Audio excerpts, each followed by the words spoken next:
bird. Really rapey. Still, he'd been on it for months now. Said it was the final case. Said it was uncrackable. That murderer had vanished into thin air. That goddamn hookah parlor was all he talked about. Go on. Okay, so the case is handed to you because Mills isn't getting anywhere, and you look into it. Here's the setup. A young man is found dead in a hookah parlor. You know, those places where you go and smoke bubblegum-flavored vapor all day. Can you get high off of it? No, it's soot and water vapor. It doesn't do anything. That's stupid. Yeah. So anyway, young man in his 20s found with his skull busted open, right on the floor of the hookah parlor, in the middle of the day. No one else is in there. Only client that day. In perfect health, too. Some kind of movie producer.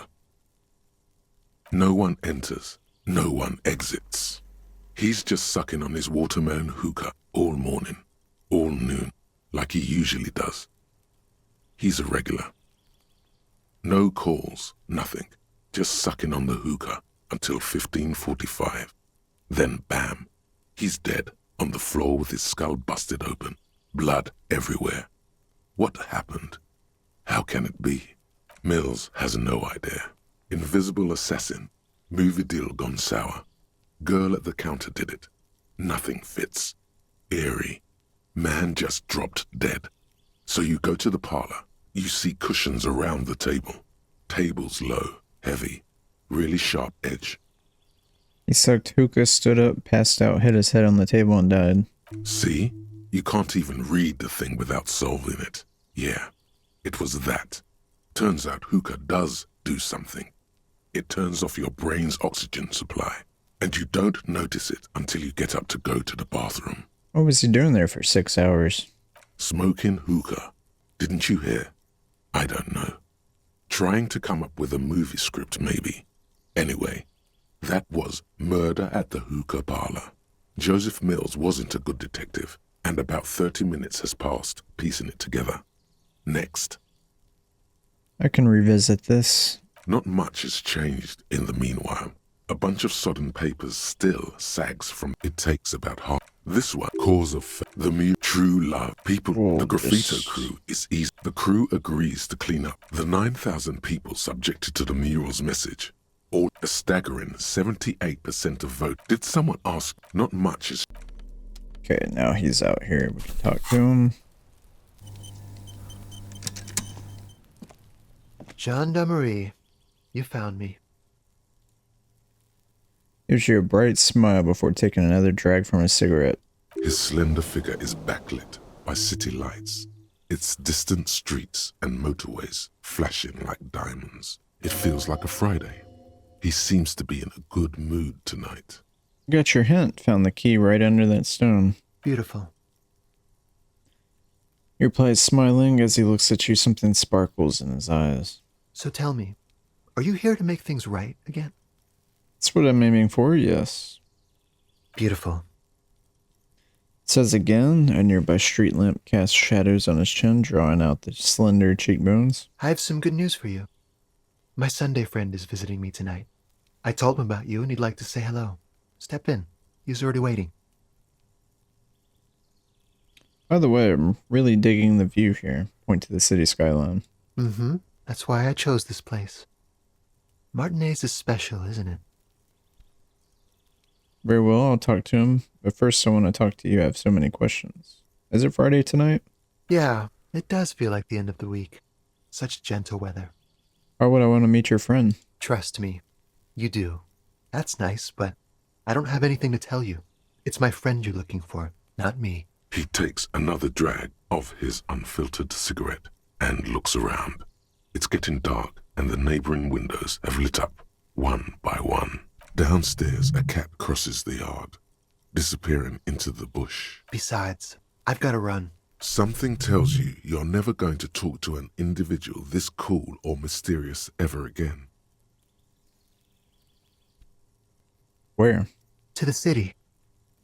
It's a beautiful night. All right. Take care, all right?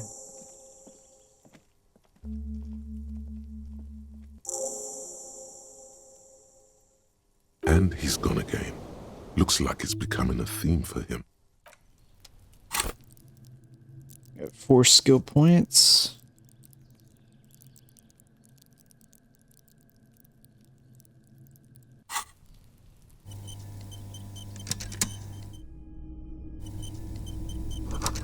Quarterly business magazine.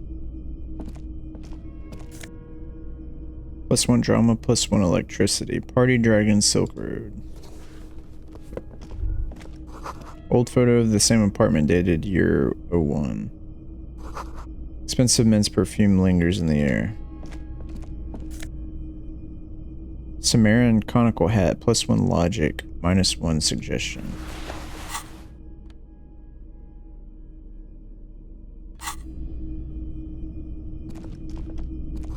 Empty ashtray. Dishes soaked up in a pot. Flyers for underground parties. Dates for open lectures at a local university. Exquisite canopy bed made of metal. Buckets of paint on a layer of old newspapers.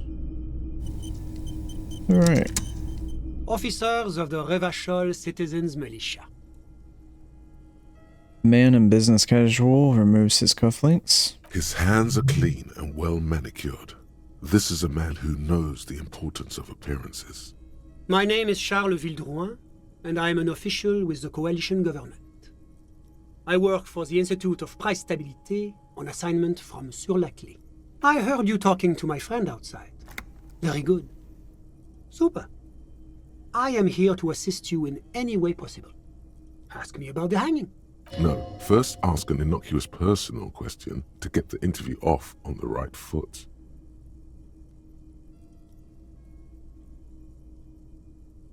What's the story behind this hat? I got it from the head of the Samaran delegation on my trip to Lomantang. It's made from a special charcoal-colored bamboo. It's an emblem of the formal normalization of our diplomatic relations. He's alluding to the decade-long war of independence, while deftly brushing aside the complex causes behind the conflict. That's really all I can tell you about it. You actually witnessed the lynching? I'm sorry to say I did, officer. Start from the beginning if you don't mind. Officer, it's very difficult to describe what I saw that night. It was so surreal to me, like in a play. He holds out his hands and blossoms his fingers, like a drama teacher setting the scene. Meaning it was terrifying? No. I mean, it was so strange. I could barely believe what was happening. I was on the balcony when it happened, getting some fresh air. I remember that first they came in, carrying what looked like a body. And then I saw all the surrounding windows go dead, one by one. That's when I understood. I should not be seeing this. How many of them were there? I couldn't tell you exactly. Less than 10. Maybe 8? Sound familiar? That matches the prints you observed at the scene. Any of them huge? Like 200 kilograms huge? That's a giant you're describing. No, they were all quite human, as far as I could tell. Any of them look like a drummer? Drummers? Why, no. But then, I don't know what a drummer is supposed to look like. What happened next? I went back inside. So you actually didn't see the lynching happen? Officer, the yard was pitch black. There was nothing to see, but I could still hear their voices. They were threatening to kill that poor man. Were they men, women? All men, I presume. But again, I couldn't see very clearly. That doesn't quite comport with what you know. Don't forget the lady driver. Are you sure at least one of them wasn't a woman? It's possible, officer, but I cannot say with certainty. It was very dark, you must remember. What ethnicity were they? I believe they were mostly white, though I believe I saw 2 Areopagites among them. And I am quite certain that one spoke with a Mesk accent. What happened next? Well, that's the strangest part, officer. Nothing happened. It was oddly quiet for a public lynching. What do you mean nothing happened? Eventually, their shouts died down, and that was all. There were no gunshots, no celebratory shouts, no anything. Right, that does seem strange. I'm afraid I don't have anything else to add. Can you at least tell me when it happened? All I can say is that it was late. So you didn't actually witness the hanging, did you? No, I didn't see the corpse until the following day. Those are all my questions. Thank you for your time. Of course, anything I can do to assist the RCF. What's an official like you doing in Martinez? The coalition is only looking out for the price stability. Inflation is a killer, like a heart disease blocking the normal circulation of the economy. It must be controlled. The economy impacts the entire international community, which is why it requires international oversight. Okay. What is this international community? La communauté internationale is what Revacholians colloquially call the coalition. In other words, the nations that stopped the disaster of the revolution. And what do I call the coalition? Your employer, technically speaking. The governing authority of Revachol. The RCM is but one part of this provisional administration. So you're some kind of bureaucrat? Yes, as I said before, I am a commissioner from Sur-la-Clé working for the Institute of Price Stability. Wait, there isn't actually an Institute of Price Stability, is there? Or maybe there is. God, it's impossible to understand whether someone from the moral intern is joking or not. What are you doing here in this apartment? Well, I'm renovating it. It is an interesting project.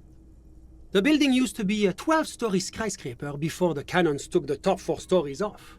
This, of course, happened when the coalition forces landed here. You could say I'm undoing some of the material damage the international community caused when we arrived here. What is the price stability? It is the most important thing. Ah, that clears everything. It's the central goal of any sound monetary policy. Maintaining the price stability is essential to maintaining high levels of economic activity, which is essential for maintaining high levels of employment, which is essential for maintaining the social stability. How does that benefit us? Take your daily bread, for example. Too much inflation, bread becomes too expensive. Too much deflation, it becomes too cheap for bakers to produce. That's why the Institute of Price Stability works to keep inflation just below 2%. Below 2% of what? But not too far below, no.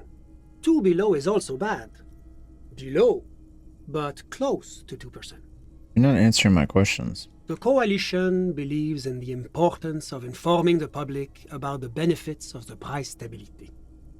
Transparency is one of our principles. Would you like an informational pamphlet? Sure. A sound monetary policy is essential for addressing uncertainty.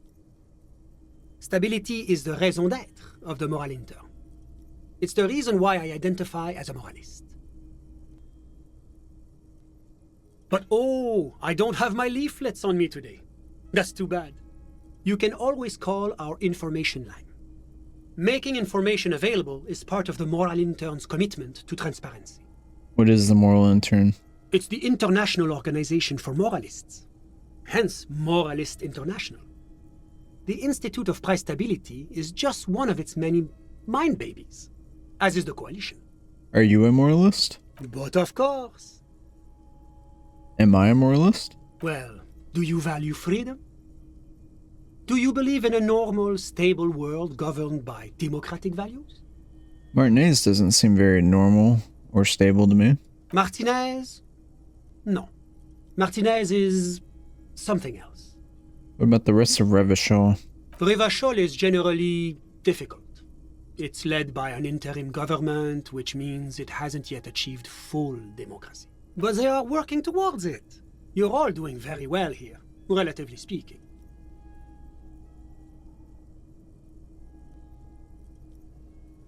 It's like every time I'm talking to people, I'm choosing option D, none of the above. Is that moralism? Is this option D usually the most reasonable answer? It's usually the most boring one. Not boring, my friend. Responsible. Moralism is all about compromise and achieving the achievable. It's pragmatic, realistic, and level-headed,